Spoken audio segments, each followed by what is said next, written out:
Holidays-nale, adu namma GT Holidays da. GT Holidays, South India's #1 travel brand. திருவண்ணாமலையில் மலையின் உறுதித்தன்மையை பரிசோதித்த பின்னரே மகா தீபத்தன்று மலையின் மீது பக்தர்களை அனுமதிக்கப்படுவது குறித்து முடிவு செய்யப்படும் என அமைச்சர் ஏவா வேலு தெரிவித்தார். திருவண்ணாமலையில் செய்தியாளர்களை சந்தித்த அவர் மகா தீபத்தன்று வழக்கமாக 2500 பக்தர்களுக்கு அனுமதி சீட்டு வழங்கப்பட்டாலும் கடந்த ஆண்டு மண் சரிவால் மலை ஏற்றம் தடை செய்யப்பட்டதாக தெரிவித்தார். ஒருநாள் பயணமாக நாளை கோவை வரும் பிரதமர் மோடி விவசாயிகளுக்கான PM கிசான் திட்ட நிதி உதவியை விடுவிக்கிறார்.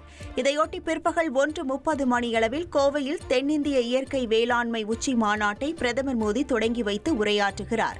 அதன் பின்னர் நாடு முழுவதும் 9 கோடி விவசாயிகள் பயன்பெறும் வகையில் 18,000 கோடி ரூபாய்க்கும் அதிகமான PM கிசான் திட்டத்தின் 21வது தவணையை அவர் விடுவிக்கிறார். முன்னதாக டெல்லியிலிருந்து பிரதமர் மோடி ஆந்திரா சென்று அங்கு சத்ய சாய்பாபாவின் நினைவிடத்தில் அஞ்சலி செலுத்துகிறார். மேலும் சாய்பாபா நினைவு நாணயம் மற்றும் தபால் தலைகளின் தொகுப்பை பிரதமர் மோடி வெளியிடுகிறார்.